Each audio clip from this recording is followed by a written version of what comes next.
You've gone on the record to say that the long-term ambition, your long-term ambition for the football club is to become a regular top 10, established top 10 club in the Premier League. Are you on track to fulfil that ambition for Brighton to become a regular, established top 10 club in the Premier League?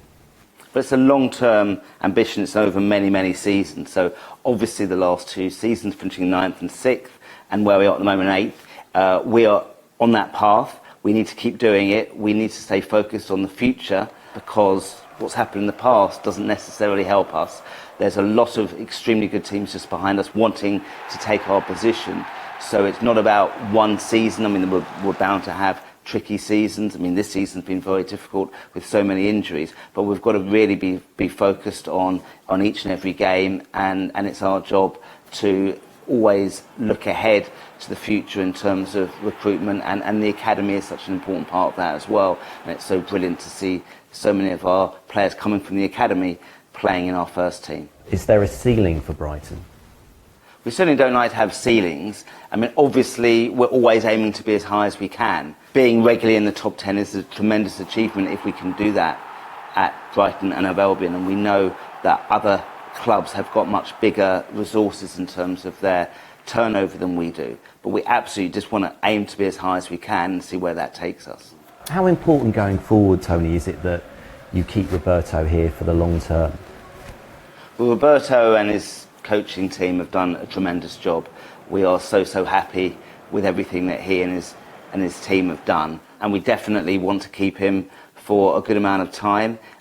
He's expressed how happy he is working at Brighton. I think it's a really good fit. He improves players, he's great tactically, and as I said, this season has been difficult with so many players out injured and so many games, but to have won the Europa League group and to finish the year in 8th position, you know, is testament of the job that he's doing. What targets have you got in your own mind for the coming year? Well, if I just talk about the second half of the coming season, it's very exciting for all of us at the football club, being in the last 16 in the Europa League, and obviously the bread and butter of the league, which is so important. I mean, it's really good news that even with all the injuries we've had, that apart from Solly March, we hope to have everyone back by middle of February. And so the Premier League, if we can beat last year's points total of 62, that would be phenomenal. I don't know where that will get us. Obviously it's very difficult to tell, and the Europa League journey is something that we're all very much looking forward to in the second half of the season. Brighton as a club is often praised for the way it's run, it's operated, the recruitment. How proud are you of that when people compliment the club like that? Well, it's obviously much better to be complimented the other way. We all know how it goes in football. You know, when things go wrong, then there's obviously, we expect criticism as well. So all we do is we focus on doing the very best that we can in all aspects of the football club.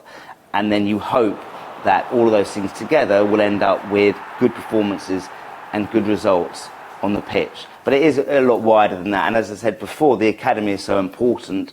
Even the players that don't actually play for us, we always are willing them to do as well as possible in the lower divisions if they go and carry on their footballing career. The academy really is, a big essence of what we are as a football club, and so we really do take a lot of care and attention with all aspects of that.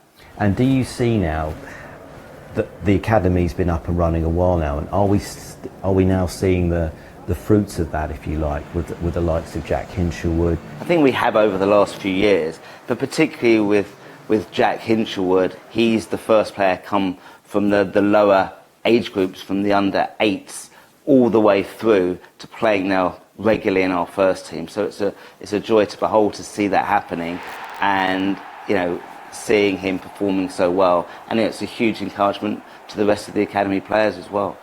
You touched on injuries earlier. The injury list seems to be very lengthy. Does that have any change your thoughts about recruitment in January, or do you just steer the course that you've always been on? As I know, for obvious reasons, that you don't like to do business in January, or too much business in January.